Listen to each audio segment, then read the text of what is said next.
I've recently written a book, Coaching Rules, and it's based off of the book Food Rules by Michael Pollan, which his food rules were very, very simple. They were eat food, mostly plants, not too much. And I wanted to do the same thing for coaching. I tried to keep it to 3. I was not able to. What I came up with was communicate clearly, do no harm, keep it simple, and serve others. Now, what do you want your coaching tombstone to say is really reflective of number 4, serve others. And actually, it was originally going to be, don't make it about you. But don't make it about you isn't as actionable as serving others. But really, that's what number 4 is. It's about not making it about yourself. It's about creating a legacy that will last you a lifetime, but also last after you. I mean, that's what coaching is about. If we're going to do this for a career, and I plan on doing this for 46 years because I retire in the year 2056. This book or presentation is the one I wish I heard when I started coaching 12 years ago. I wish someone had told me what I'm about to tell you 12 years ago, and that I didn't have to find it out for myself.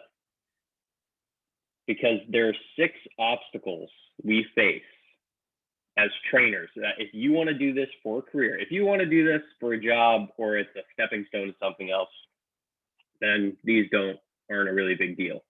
But if you want to do this for a long time, which you can now, retire as a strength and conditioning coach, personal trainer, fitness instructor, these are the 6 obstacles we face. They are complacency, egotism. If you've ever been on social media, you might have seen this in the fitness industry.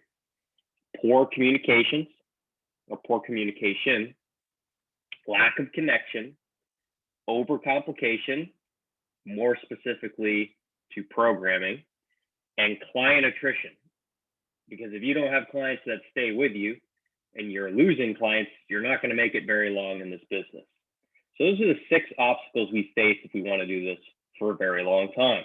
Now, I use 3 guiding questions to answer those problems or those obstacles. How should I coach? How should I program? And how do I make coaching a career? And my answers to those questions were what you saw on the front of the book. They are the ground rules. There are 6 ground rules in the book. I have a whole nother presentation about the book itself. We will not review those today. But there are ground rules that set the platform for the book. Then there's a deliberate practice section, because if you're not actively using the book or practicing any of the rules, you've just read a book. You haven't done anything with it. And then we have communicate clearly. So there are 26 rules for communicating clearly. Do no harm and keep it simple are my programming rules. I tried to pick one of them and I couldn't. I had to use 2. So do no harm, keep it simple are all about programming. And there's 47 rules about writing programs. And then serve others. There's 26 rules in the book about serving others. And today, when we're talking about legacy, what you want your coaching tombstone to say, we'll be discussing serving others in those 26 rules. Now, I'm not going to take you through all 26 rules. I cherry picked a few of my favorites to create a little narrative here. If you would like to read the rest of the book, you can find it on Amazon, and I'll share with you where you can find it at the end of the lecture. Because when you retire, and I'm assuming if you're on this call on a Sunday, that you have thought about maybe doing this for the rest of your life and maybe retiring from this, you want to know that you helped a lot of people, that you still have your family and health intact, that you have money in the bank. And I circled that one because that was my talk yesterday. Watch yesterday's money rules presentation if you did not get a chance, because if you don't have money in the bank, you can't retire. And I do not want to be training clients at 5 a.m. in the morning until 8 p.m. at night when I'm 60 years old. That is not on my to-do list. And that you did it the right way. So really what we're going to discuss today are the other 3. That you helped a lot of people, that you still have your family and health intact, and that you did it the right way. That's legacy to me. Now, the thing about rules, so there's a lot of people who get caught up on the word rule. Rules are guidelines. They are not substitutes for thought. That's by Richard Dawes, who is a writing coach. Okay, there are rules in how to write something that is readable, legible, that's enjoyable, right? There are rules, but there's rules, there's guardrails that keep us on the road, but then sometimes you're going to have to drive off the road. Okay, so it doesn't mean that you stop thinking. It just means it leads us to a better decision in the end. Okay, this is what the regression progression sheet is for certified functional strength coach. Is we've teased out all the things that we know don't work really well, and we've navigated almost by natural selection each exercise to its best regressions and progressions, and then you say, okay, this is the person who's standing in front of me. These are my two options. So instead of having 50 options, where there's a very high chance I might make the wrong one, I only have two options. There's a 50% chance of making the right or wrong. I'd much rather have those odds than throwing a bunch of shit against the wall and guessing. Okay, so that's what rules do. And then there's a reason there's a box. I love this article by Coach Boyle. There's so much out there about creativity in the 2000s, and the books all were saying you've got to think outside the box. You got to be outside the box thinker if you want to be relevant, or if you want to make it in your career. It's not true. You need to master what's inside of the box first. Then you can think outside of the box. If you don't have the platform, you can't think up in the sky. So you've got to master what's inside the box. What's the box? Well, it's the rules that I've shared with everybody in the book. Of course, I'm biased. I wrote the book. But for example, the box for us is knowing the regression progression sheet for certified functional strength coach. So that's my little soapbox on rules, if rules scare you. Rules, again, are just guidelines for thought, because things have happened before, and that means we need rules. It's like stoplights, right? Can you imagine driving around without stoplights or stop signs or rules on the road? We have rules on the road, and sometimes you got to break the rules. Communicate clearly, which we will not be discussing today. Do no harm, keep it simple. Communicate clearly goes into coaching cues, coaching demos, and the way you connect with your clients. Do no harm and keep it simple are my programming rules. Remember, there's 47 of those. And then today we're going to be discussing serve others. So there's going to be 5 things, 5 exercises you're going to do. Now, if you want to try doing some of these while we're doing this, you can. I suggest just listening, and then this is something you're going to want to do later. All you're going to need to do is grab a piece of paper, and you can write these 5 on a sheet, leave some space so you can write in them. I'm going to share with you my mission statements and some example mission statements from other coaches. I'm going to share with you my training philosophy, and I saw that Chris was on here, and Chris actually shared BSP's new mission statement and training philosophy yesterday, which I thought were brilliant. Maybe I can have him share those again. What is success to you, right? Because it's going to be different for everybody. So you need to know what success is in order to know like where your north starts. Where are you going? I mean, yes, it's going to change, but there's a 20-year window that we'll discuss that is very, very important. And then finally, what is it that you can start doing today or Monday? That's my biggest thing. Is if you get anything out of this presentation, is that you take some sort of action on Monday morning, right? If you read a book and you listen to a presentation, but you don't do anything about it, you just listened to a presentation and a book. Now, maybe it's not life-changing, but maybe it made you rethink some things, or maybe it made you feel better about what you're currently doing. Maybe, hey, you got some validation. Great. But what can you start doing today or Monday to improve your career prospects? Okay, Rule number 102 in the book. Now, I'm not going to go in order here. I'm going to go all over the place to build on the presentation narrative here. Rule number 102, mission over credentials. I put a job posting out last week and I got a resume from somebody. And the first thing they listed was 27 certifications. Okay. I love it. I love that they're about education. They're about getting better. I would have preferred to see at the top what their mission is. What is the point of these 27 certifications, right? That's great. I love the effort. I love the hustle, but mission over credentials. So this is a example business card. I have a regular business card that looks similar to this, but it's for the gym that we have. I did this for an example. So Coach Brendon Rearick, I have two things. I have a CFSC and an LMT. So I'm a licensed massage therapist and certified functional strength coach. Again, I'm biased because I teach for certified functional strength coach, so I'm going to put it on there. But that's it. Those are the only two things. Your clients have no idea what FRC are, PRI, ACSM, NASM, NSCA, ACO. I mean, we all know what that is, but your clients, I've never had a client come in and say, are you ACSM certified? Are you PRI certified? Or do you have an LMT? No, I mean, no, I'm a massage therapist. I'm a strength and conditioning coach. I'm a personal trainer.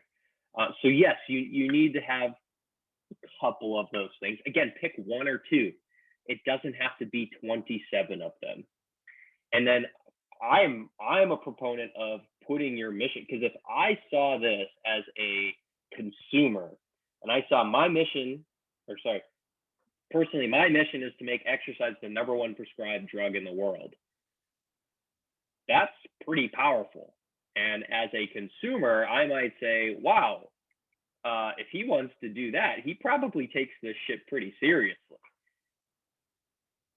So I would love to see more people in their Instagram handles, in their Facebook handles, on their LinkedIn, on their business cards, on their websites, putting their mission statement first and then throwing their credentials underneath there.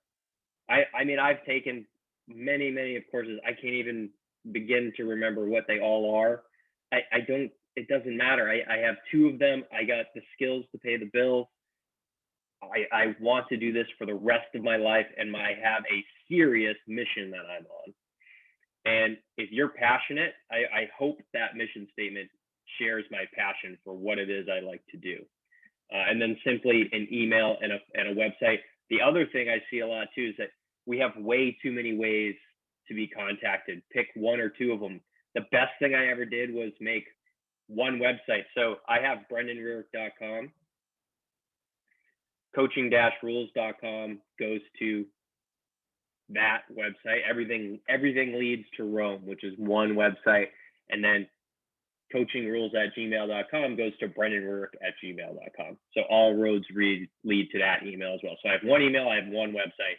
If anyone asks me, that's it. Those are everything I have navigates there. Okay, so what is your mission statement in 1 to 3 sentences? So example number 2. So I shared example 1. That's my personal. For Movement as Medicine, are the massage business that Kevin and I run. It's to spread the positive byproducts of coaching and movement as far as we can using strength and conditioning as our platform. That is our mission statement. Mike Boyle, Strength and Conditioning. This is the mission statement that we share with the athletes and the clients. To provide people of all ages the best in strength and conditioning in an environment that fosters confidence and self-esteem. Now, I don't know if Chris is still on here, but he shared theirs yesterday. I think it was very similar to each of these. But again, 1 to 3 sentences. Also notice it says everything about building people up and helping people. That's what it's all about. And you want to have this and you want to be able to rattle it off when people ask you about it. It's the same thing with our training philosophy. I know Chris said that him and Todd worked on their training philosophy for a while because they had somebody come in and say, you know, I have some friends that are interested in this, but I don't really know what to tell them about what you do here at the gym. I don't know how to explain it. What is it that you do here? 1 to 3 sentences. We should be able to rattle it up. Train Smarter and Harder Sports Performance is the garage gym that my wife and I run. Our workouts are safe, easy on your joints, and get you results. Notice I made it immediately about the consumer and not about us. I made it about them. Serve others. It's not about you anymore. It's about them. Our workouts are safe, easy on your joints, and get you results. We believe following exercise progressions, and I'm going to even take the word progressions out because exercise progressions doesn't connect with the client. It really maybe should be believe in following exercise. The word's not challenges. I have to think about it. Avoiding pain, right? That's what all our clients want. They want to avoid pain. And having a why behind everything we do in the gym is non-negotiable. Example number 2, this is for certified functional strength coach. So the other thing you need to do is work on your client avatar. So the person I'm writing to here is the average client that's coming in to see us. So they're generally over 35. They might have some pain, some movement issues. They're trying to probably lose some weight. Most of the general things we see with anybody who has expensed their health in order to make the money to pay you personal training. Right? That's how we make the money to pay for these things, is now we have to try to get it back. For Certified Functional Strength Coach, our client avatar is a trainer. So everybody on this call, the way that I would sell you into taking a Certified Functional Strength Coach course would be with this statement, because all of our coaches at Certified Functional Strength Coach prioritize proper screening, thoughtful demonstration, and real-time exercise modification to meet the unique needs of every individual in attendance. And attendance is within the course, but also to all of those who are attending your classes or personal training with you. And then finally, example 3, we pride ourselves on treating the person. So movement is medicine. Now this is a massage clinic. We call it movement therapy because it's, you come in, we watch you move, we provide massage, very specific sports massage, and then we back it up with stretching and strength training. So we pride ourselves on treating the person, not treating the pain. No human body is the same, and for that reason, we take a unique, personalized approach to each individual who walks through our doors. So notice we have one that is a gym, we have one that is a teaching business for trainers, and then another that is a massage business. We put the client as our hero of the story. So building your story brand. I'm not remembering the name of the author right now. I'll pull that up. Chris, you probably know it. I think Donald Miller. I think I got the book from you and Todd a long time ago on a call that you and I did. Donald Miller, building your story brand, was probably the most helpful thing that I listened to. There's also a great 30-minute YouTube video that I can share with everybody that goes through the process of building both these mission statements and the training philosophy and creating your client avatar. So you want to make Chris, you can correct me if I'm wrong, the whole point of the book is that you make the client or the consumer the hero of their own story. The problem with a lot of the way that we convey our messages or convey marketing right now is that we make ourselves the hero of the story. Like, I'm Brendon, I'm so great, you should work with me because I'm so awesome. Not, hey, you can do this. I'm here as a guide. Like, I want to be Yoda. I'm here to help you out. I'm here to support you. And then you're the one that it's all about. And we're going to make sure that we reach your goals. It's not about me anymore, right? So that's where the serve others come from. Chris, do you mind sharing with everybody your training philosophy and mission statement that you read yesterday? Sure. So what I read yesterday is our story pitch. If it would help, I mean, so we have a purpose, a mission, story pitch, theme. We did a bunch. Yeah. If you don't mind sharing all of them or whatever you think is relevant.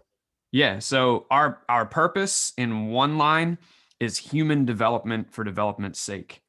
And then kind of written out underneath that, at our foundation, we believe that humans are on this earth to grow and develop throughout their lives. Using strength and conditioning as a conduit and a fun, learning-centered environment, we guide any person ready and willing to commit to a process of transformation through physical training that positively affects their entire life. So we don't post that one publicly. It's in it goes into our vision every single year, which is put into a book that's handed to all of our staff, and that's always the top. Our mission, which is so basically for us, like, the purpose never ends, right? Then we have our mission, which is a shorter term thing. And this was when we rebranded the gym. We updated our mission. So our mission says to be voted best of Loudon by 2024. And it says, while on the surface, this may sound like an ego mission, it's about impact. To be voted, which Loudon is the county we live in. To be voted best of Loudon would mean that we've created a critical mass of raving fans by 2024. And if we've created a critical mass of raving fans, we've done things worth talking about. And since we're clear on our values and purpose, those things must be having one hell of a positive impact on our people and the surrounding community. So those two are, like, for us internally and guiding our actions. The next one is the one that we read yesterday. And this is the one, like what you're talking about, where our clients should go like, hell yeah. And if they don't, it's probably not for them. So our story pitch: at Beyond Strength, we believe that life is better when a person's body is physically capable. When a person's body can't hack it, they miss out on some of life's best moments. When someone has strength, mobility, and endurance, they are more involved with life and have deeper, more fulfilling experiences. Whether it's a challenging hike with friends or an afternoon playing with their kids, no one should have to question whether or not they are up to the task. We provide training and coaching that helps people discover what their body is capable of, because everyone deserves a life full of rich experiences. Life is better with a physically capable body. Awesome. And I'm just curious where you guys share that information now. Is that on the website? So business cards? We need to redo everything. So, like, what's the plan then? Yeah, since we just changed the whole business, right now our website's like obsolete if you go to it, but eventually it might not be in there word for word, but that's like, that is the overarching theme. However, like, if I don't know if this will make sense, that's going to make it into our website, but at the same time, it's going to have a little bit more grit to it, because we talked about wanting to attract what people, and people that just want to come in and do the work.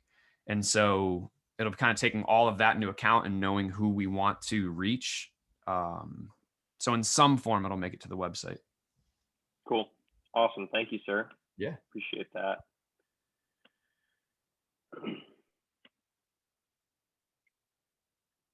All right. So we talked about mission over credentials, your mission statement. So again, don't do this right now, but something to think about. I will share with everybody the book, Building Your Story Brand, and also the YouTube video that goes along with it on how to do this and this. Something you might want to work on this week.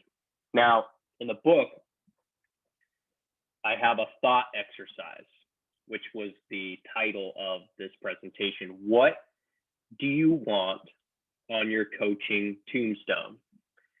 Is it that Brendon had 500,000 Instagram followers and did the coolest exercises and looked phenomenal in his spandex? Or here lies a coach who changed many lives and he will be sorely missed? I think we all know which one we would want on our coaching tombstone, right? So what will matter to you 20 years from now? What will matter to you? I'm going to use 20 years a lot in this presentation, but what will really matter to you 20 years from now? Right? And then how will you know in 20 years that you've had a successful coaching career?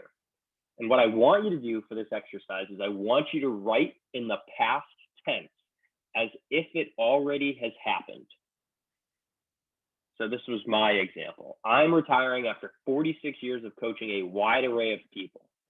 I'm most proud of maintaining a schedule that allowed me to see my family for dinner every night. There are many great coaches I could call on when I had a question or a problem.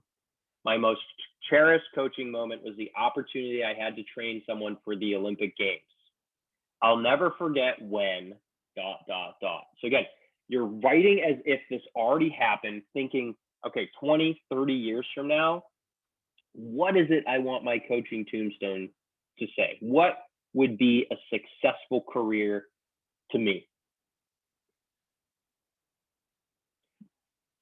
Even better are probably examples from other coaches. Now, I did a book club with a gym, and they had all 7, I believe 6 or 7 of their trainers read coaching rules and then do these exercises. So I've taken a couple of their answers, eliminated their names, and I've bolded. I don't want to read the whole thing to you. You can get the slides later.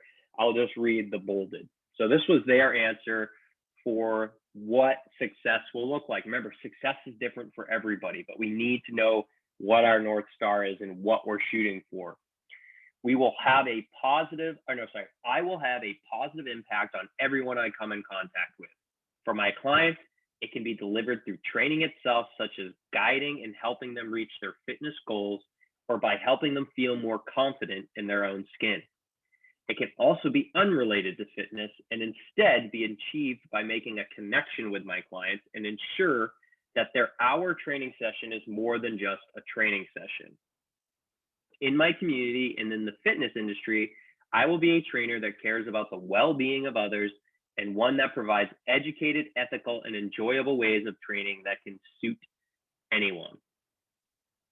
What I love about this is there's nothing about help my clients lose hundreds of pounds, help my clients bench press double body weight, make millions of dollars being a trainer, or make $100,000 a year. It's all, I love these because it really puts you like, what will matter to you 20 years from now? And it's this kind of stuff.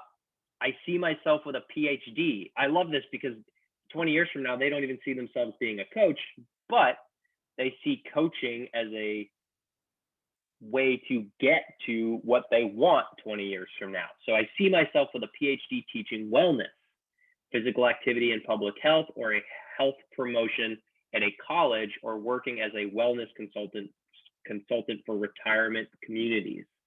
I plan to be fluent in Spanish so I can work with Hispanic populated communities to promote wellness. I'm not quite sure yet, but wellness should be for everybody, not just those who can afford a trainer. I love this. With this, based off of this answer, what success is to you 20, 30 years from now? What would you need to accomplish in 10 years? What would you need to accomplish in 3? What would you need to accomplish this year? And then what can you do in the next 90 days? I'm going to go back to the PhD. So I believe she currently has a bachelor's. So that means that within the next 90 days, she should probably plan out a route to get to a PhD, which might take 3 to 10 years, most likely 10, because she needs to get a master's next. So that means that this year she should probably apply to a bunch of places. 3 years from now, she should be completing her master's program. And then 10 years from now, she should be graduating with her PhD and completing her thesis and whatever that is. Again, does it work out like that? Not necessarily, but at least we have some sort of path that we want to go down. Stephen Covey in The 7 Habits of Highly Effective People calls this beginning with the end in mind. Rule number 38 in coaching rules. And this is one of my favorite programming rules, because we program from where you want to be. So if you come into me, I'll use 2 examples. I have an athlete who comes in and they tore their ACL 6 months ago, and they just got cleared for coming back into the gym. Their goal, beginning with the end in mind, 9 months from now, is to be playing soccer again. She wants to play soccer again. She tore ACL. She's 6 months post-op. So I'm going to write the program I want her to be able to do 9 months from now. And then I'm going to work backwards to where she is today. So we'll do a movement screen. We'll ask a bunch of questions, get some context, see where her strength is. We'll use our strength standards. And then from where I want her to be, like what would a healthy female soccer player at her age, at her level, be able to do in the gym? And then we're going to work backwards. And what you'll find is that she could actually probably begin with 50, 60, 70% of that program. So we have an athlete that is 70% injured. Or sorry, 30% injured, 70% healthy. We want to train the 70% while the physical therapist takes care of the 30%. So we see this person in a positive light, and we're going to work our way up. She can still do chin-ups. She can front plank. She can push up. There's lots of things you can do, even with if you have a leg and a brace. So we begin with the end in mind, and we work our way backwards, and then we work our way up. Now it'll go in peaks and valleys, and it won't go linearly to the end, but at least I know where she needs to be in order to play soccer again.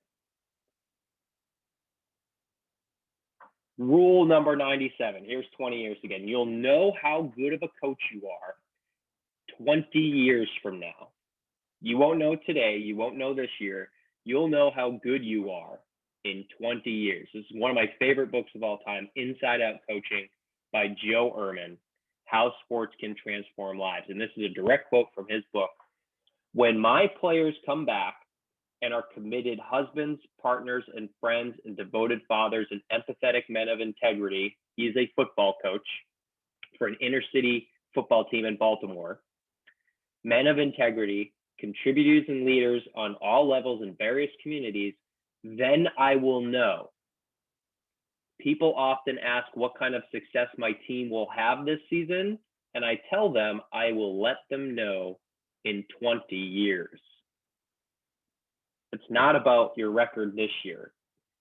Again, if we're serving others, it's about the life changes that you help this person with, that they help themselves with. Remember, we're the guide, we're the support team.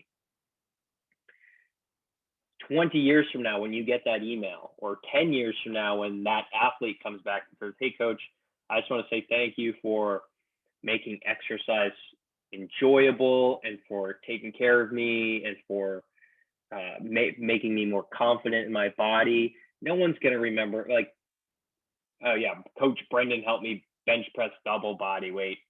Like, nobody's going to remember that. Okay, so maybe it's a small memory, but really people are going to remember how they made you feel, or how you made them feel. So what kind of experience do you want people to have or have had, and what will they say about you 20 years from now? What do you want people to say at your retirement party? So I want you to write your answer. So this is exercise number 4. I want you to write your answer from the perspective of the client. I want you to be your own client and write your own testimonial. Coach Brendon taught me a lot about taking care of my body. He went the extra mile to help me when I was struggling with blank. He made me feel like I was blank. He showed me that because of him, I can blank. And then I have a few examples from that same group I worked with. Blank is a breath of fresh air. I started working with her 5 years ago to lose weight. She acknowledged my goal of losing 20 pounds, and then we set 3 non-related fitness goals. Skipping down to the bolded parts, not only has my body gotten stronger, so has my mind. Because of blank's refreshing stance on diet and nutrition, I no longer look at food as good or bad. I look at it as fuel and fun. I don't see working out as a punishment for what I ate or as a way of earning a treat. That is way more powerful than programming a split squat.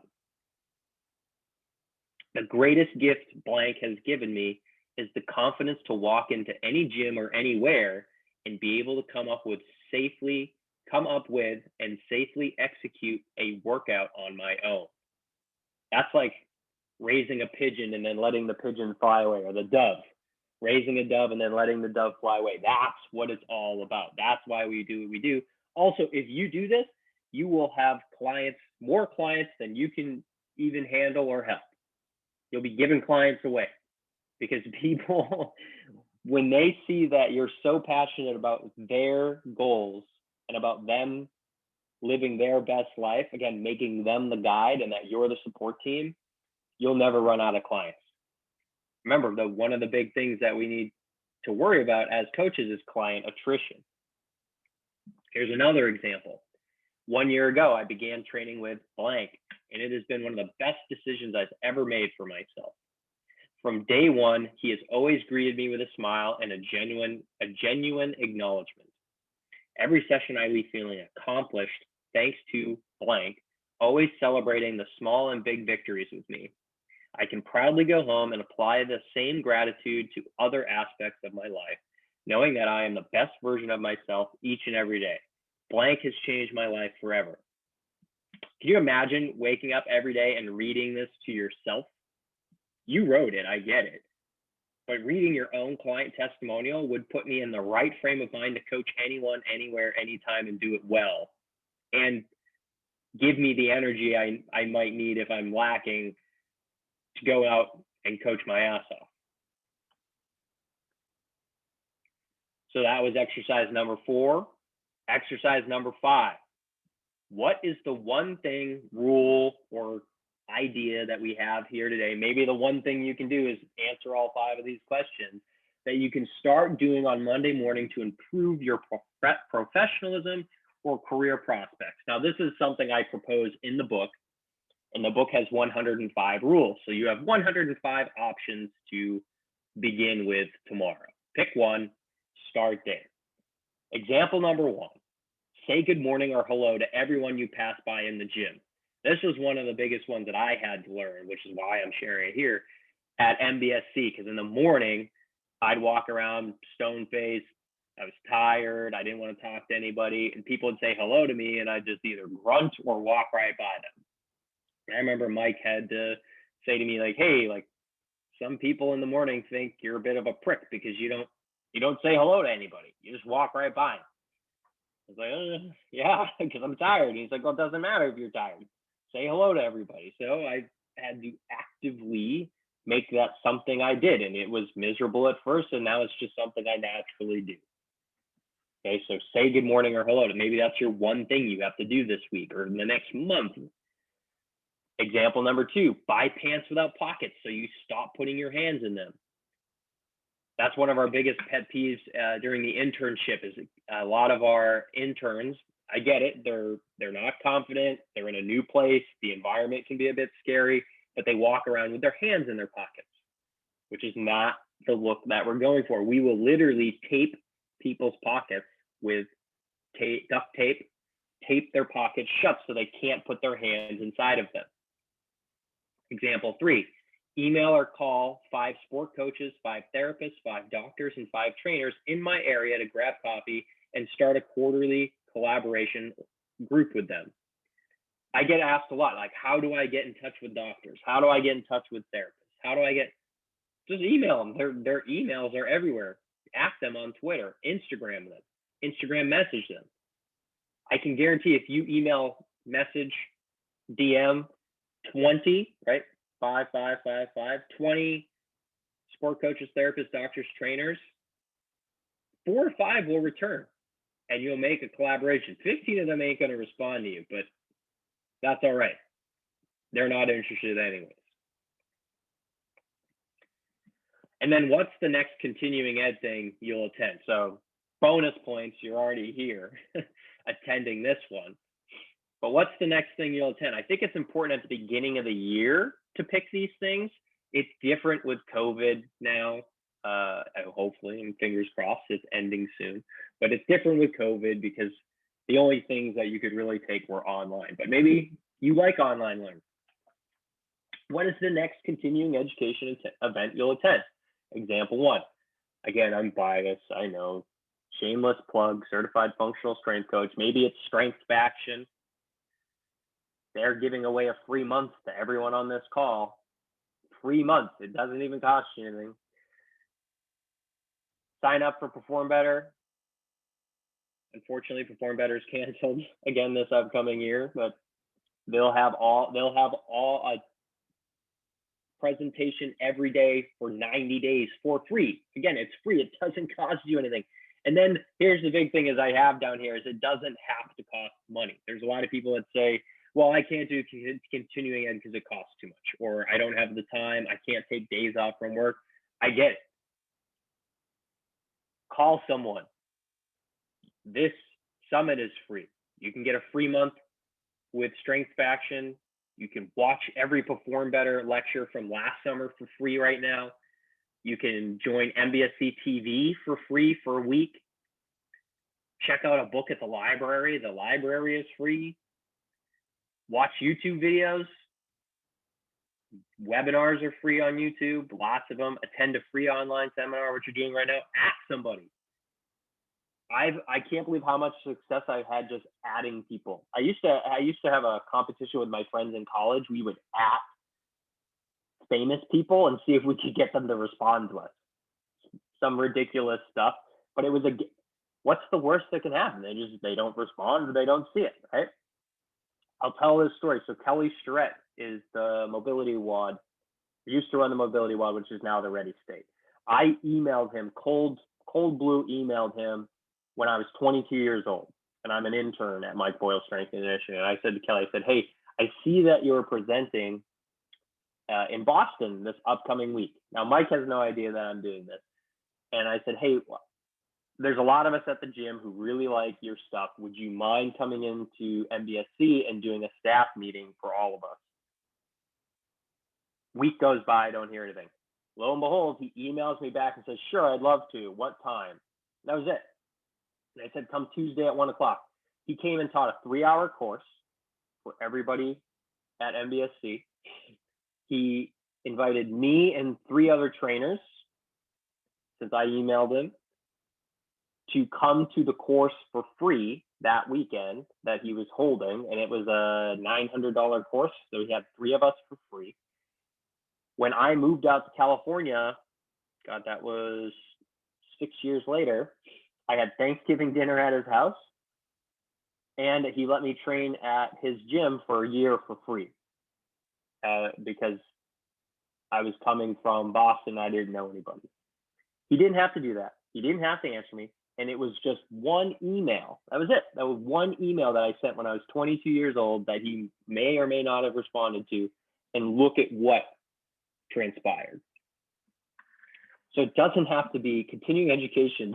Doesn't have to be you spending thousands of dollars on a course. It can be a book from the library. It can be YouTube videos. It can be free seminars. It could be just adding someone or DMing them and asking them a question. Okay, so these were the 5 things I want you to do over the next week, today, do 1 a day, whatever. Your mission statement, 1 to 3 sentences. Your training philosophy, 1 to 3 sentences. What is success to you, not anybody else? What is success to you? Maybe you do want to add some financial stuff in there, but I'm going to guess it's not only finances. 20-year window. So from a success standpoint, what will be successful to you when you're 50, 60, 70 years old? How will you define success? not what you think today, not what's in your bank account. What do you think will matter to you 20 years from now? And then write your own client testimonial. What do you want your clients to say about you 20 years after they've trained with you at your retirement party? And then number 5, what is it that you can start doing today? What is it that you can sign up for? What more Con Ed stuff can you do in order to enhance your career opportunities and what it is you're currently doing? Because there's 6 obstacles we face as trainers if you're going to do this for a long time. They are complacency, they are egotism, poor communication, lack of connection, overcomplication, and client attrition.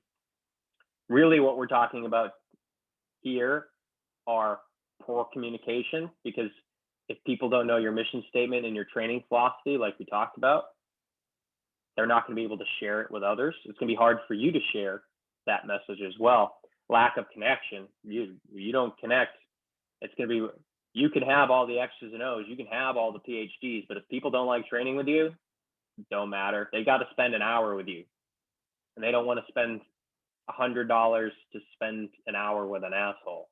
And then client attrition. If clients don't want to train with you for a long time, then and you have to get new clients over and over and over again, it ain't gonna last very long.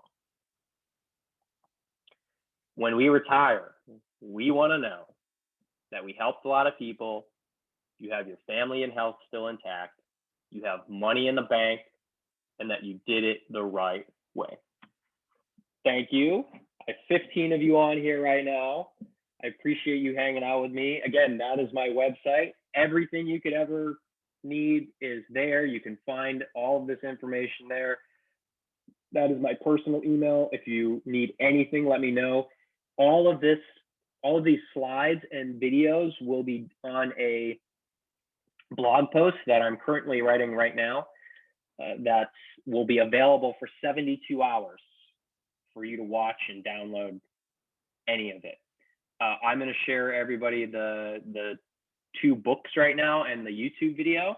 I'll put that in the chat box. But before I do that, or while I do that, I would love to hear some questions that any of you have about any of these 5 exercises.